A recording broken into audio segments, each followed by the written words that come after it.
time. And next on the show, we are talking with Dr. Mustafa Mheta. He's a senior research fellow, head of Africa Desk at Media Review Network South Africa, and also dean of the School of Languages and professor of English language at the Somali National University. He's here to talk to us about the issue in Saudi Arabia. Saturday last week saw approximately 81 people that were put to death in what was the kingdom's largest mass execution in years. This, despite recent promises to curb its use of the death penalty. Dr. Mustafa Mehta, Assalamu alaikum, welcome to the program. Wa alaikum assalam wa rahmatullahi ta'ala wa barakatuh. Thank Okay, you, this Julie. wonderful having you on the show and to get your insights on this matter of executions in Saudi Arabia. This, of course, despite assurances to the global community that Saudi Arabia is going to curb these type of executions. What more do we know about this matter regarding the type of crimes that these 81 people were accused of? And do you believe that it was warranted? Were the facts, in fact, being given to the public without being distorted by the authorities? Thank you very much, Julie. You ask me about whether it's warranted to kill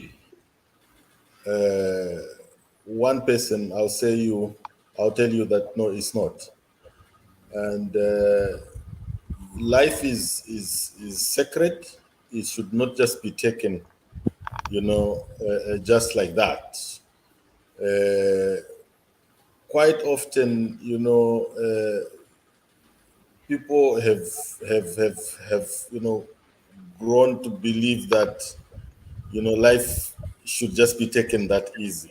I don't believe in that, and I think that outside the exception of clearly Sharia described punishment, life should not just be taken.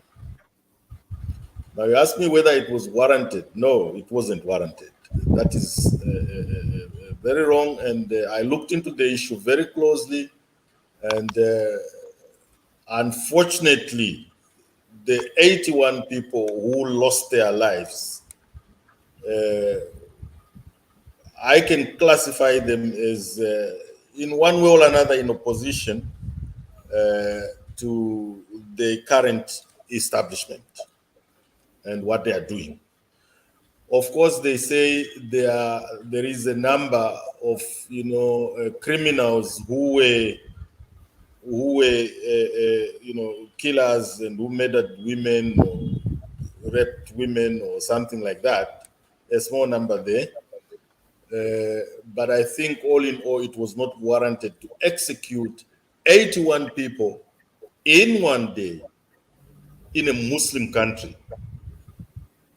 I And we think are supposed to be the most humanitarian of peoples as Muslims, where obviously we take the middle road and we allow common sense to prevail, as was preached by our beloved Nabi Karim Sallallahu Alaihi Wasallam. Having said that, I'm wondering if the Saudi authorities have done this deliberately just to quell uprising in that country by flexing their muscles, by showing the man in the street that if you step out of line, this could be your fate.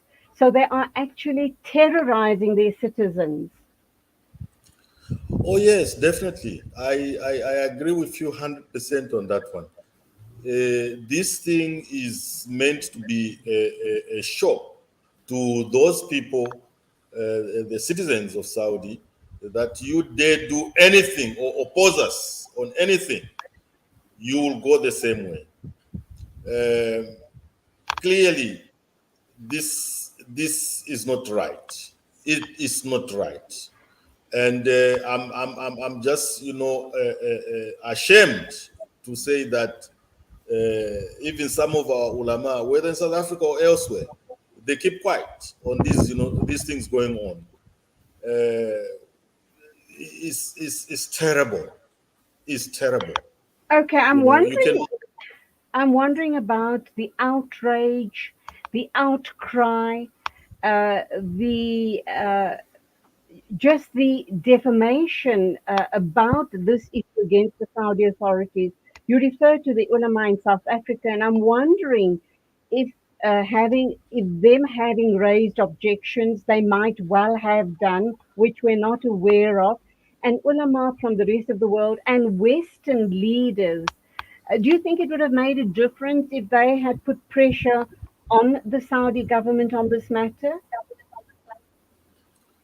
Well, the current, rulers are very arrogant, and I don't know whether they were going to accept, criticisms coming from the world over, from ulama. But anyway, a statement has to be made, and they should have, really said no. You cannot, kill, such a large number. You see, that's 81 people. The Prophet said, killing one person is like as if you have killed, the whole of mankind.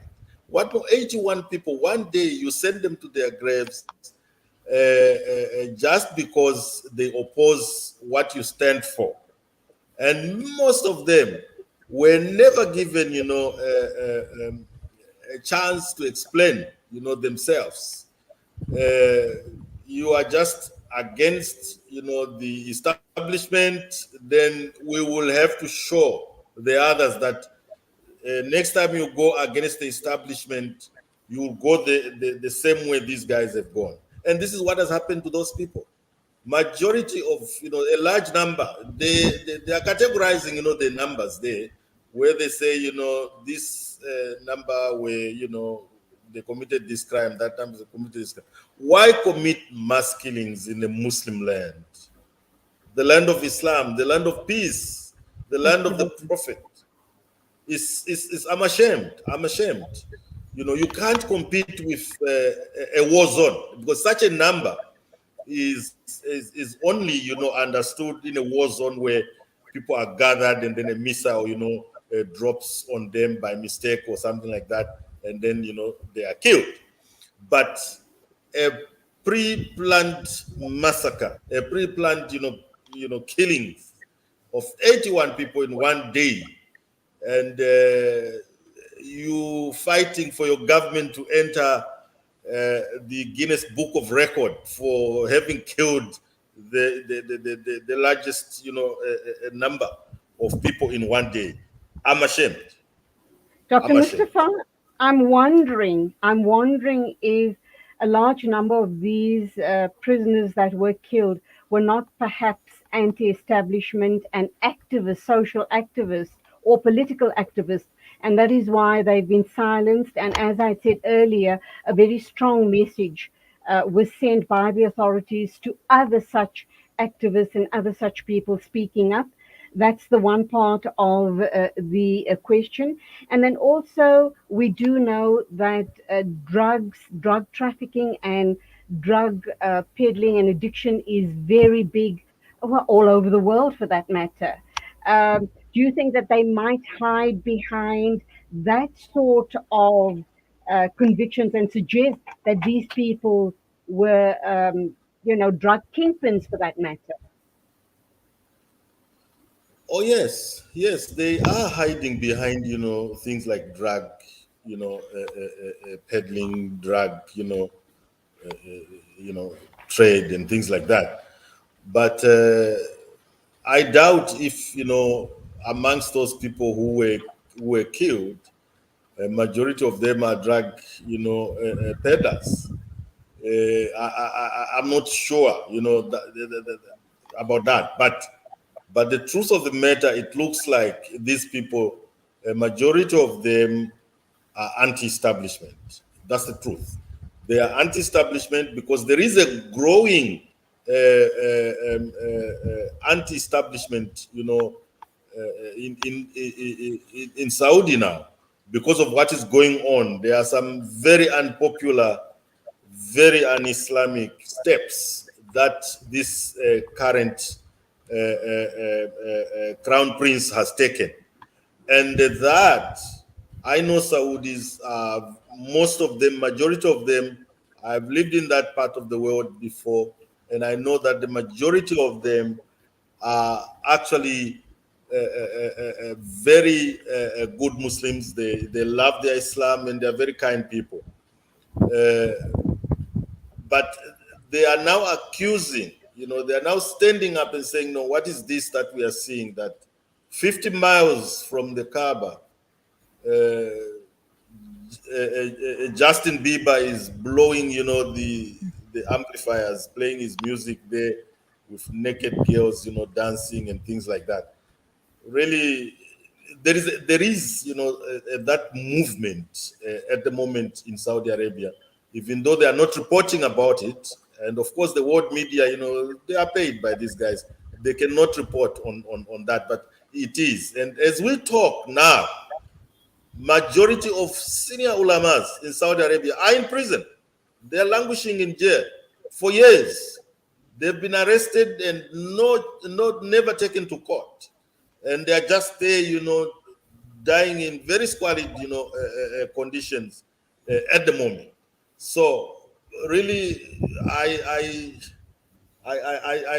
don't understand, why, Muslims or leaders of a Muslim country like Saudi would, do something like that to their own people. And Absolutely, and absolutely. They've secondly, taken a carry on, carry on. yeah, and secondly, there is a percentage also there that they are saying is Shia. They are Mujrims. They've caused, problems in the eastern part of Saudi Arabia.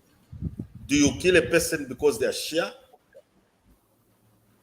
I'm not Shia, but I'm telling you the truth that there is no way in Sharia where it says you kill them. You kill them for what? Okay, let's You kill them for what? absolutely, absolutely. Okay, let's just look at recent developments in that part of the world. And you referred to that Justin Bieber concert. Astaghfirullah. I think Muslims go globally were outraged by that and other such festivals and other such actions, and promotions of Western form of entertainment, going on in that part of the world, which we obviously as Muslims revere as the holiest sites in Islam. So Yes. astaghfirullah to that. But now in December 2021, the de facto Crown Prince Mohammed bin Salman announced his plans for Jeddah Central, a $20 billion development project in Saudi Arabia's second largest city. While it's not surprising that this project, the latest component of his Vision 2030 economic blueprint, came at the expense of families living in these Jeddah neighborhoods, the local resistance to the project has been unexpected and extraordinary. So, obviously, punitive action was taken against those people. Um, for example, the demolition of homes, mosques, and entire neighborhoods in Jeddah, which probably steeped in tradition. They've been there for hundreds and hundreds of years. This is a city populated by almost 4.5 million people. And this obviously marks a new phase in the exploitation of middle and working class Saudis who have been economically disenfranchised by these policies. Yes, you raised another point, a very good point there. Uh, Remember these migrant communities that are being, made to suffer today were the people who actually have built Saudi Arabia to where it is. These people, started trekking to Saudi Arabia years ago, working, doing all the menial jobs that the Saudis did not want to do. And these people, worked and toiled to develop, that country. They built the roads, they built, the buildings that you see around in Jeddah, in Riyadh, and elsewhere.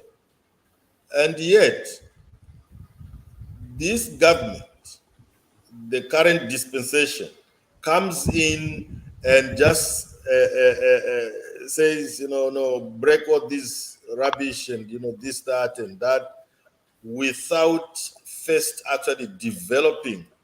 And some of those people have lived there for years. Why are they not given nationality? Or if not, clear nationality, why not give them permanent residence? These people have contributed to the development of that country to where it is. Saudis were never Daga boys. They were never, working in the construction company. All these people came from India, Pakistan, Bangladesh, Somalia, and elsewhere in Africa. And today they are being treated like trash. you know Unfortunately, I must say this, people, because some people are given money, and they keep quiet, especially here in Africa, because they are afraid, if they talk or say something, then the donation will not come, you know the donation will not come, and keep quiet in the face of, all this, what is happening. The establishment is racist. And there was a time when I wrote an article on the migrant workers there, when COVID, started. The way they were treating the migrant workers, somehow, the photos in those camps where they were put, the migrant workers, leaked to the Daily Telegraph in London, and they were published. So I also, wrote an article on that one. It's terrible, to see the conditions that were in those camps, and these Africans, from Ethiopia, Somalia, and cramped, in one, in this huge camp, and being mistreated like animals in the land of the prophet. In the land of the prophet. Really? We are aware of Filipino maids that are very badly treated as domestic helpers in that part of the world.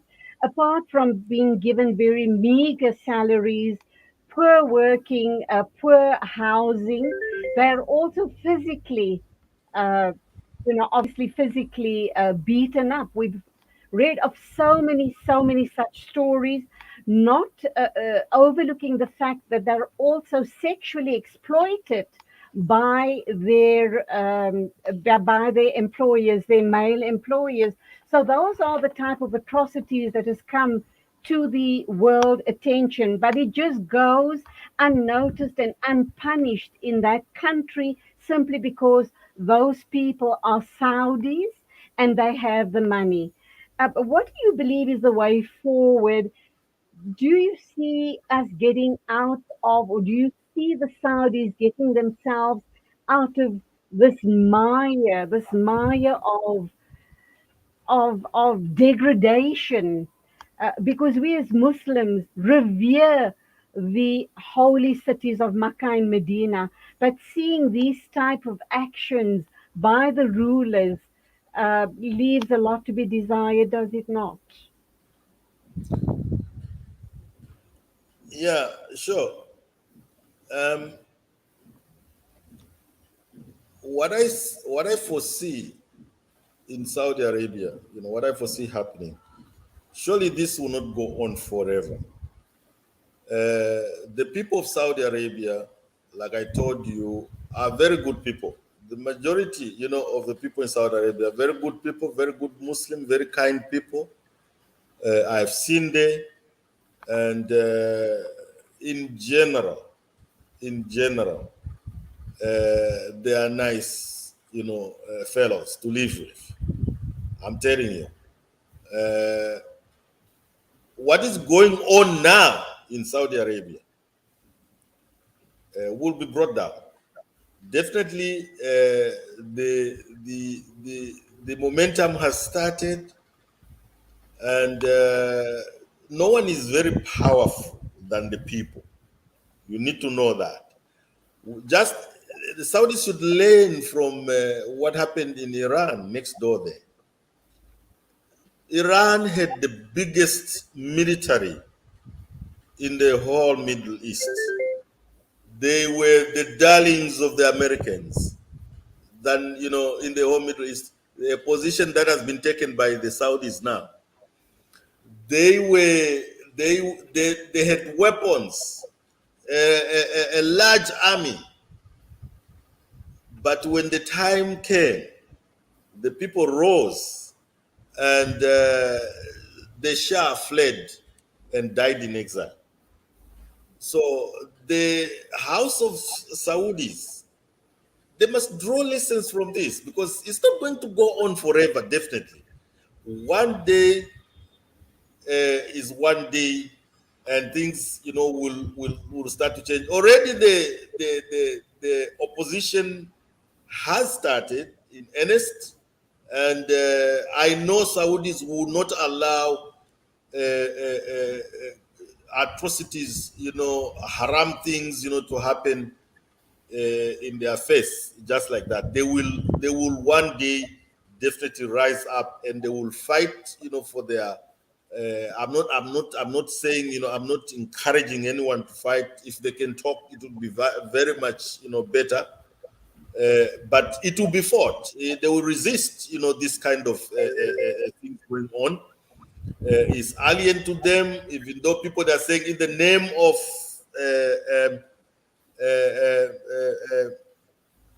renewal or whatever, they are saying, and now we see these so-called Abrahamic, accords, which they are trying to hide behind. But these things have been going on for years. They've been cooperating with Israel for years in intelligence, military, everything. They've been cooperating with Israel for many, many years, and we know it. Everyone who is a scholar who knows that it has been happening. And it's not only, starting now. So this Abrahamic, that is just nonsense. These things have been going on. They have, been cooperating with them at the expense of, the Palestinians. So what I'm saying, they will rise. The people will rise, and they will fight for their rights, and they will fight for their way which they are used it to practice their Islam, and they will. And Yes. inshallah, preserve the sanctity of the two holy mosques in Makkah and Medina. And I think as Muslims, we shouldn't allow, and let the uprising be about haram activities in the precincts of the most revered and holy sites in Islam for us as Muslims. And in light of that, we make dua that the global ummah continues, hopefully continues putting pressure on this de facto regime that is in charge of the future and the lives of Saudis, and indirectly the Muslim Ummah all around the world. Dr. Mustafa Mheta, it's been wonderful talking to you. Shukran very much for your insights. Have a wonderful day. Keep us in your du'as, inshallah. Assalamu alaikum to you. Wa alaikum assalam wa rahmatullahi ta'ala wa barakatuh. Thank you, Julie. Thank you.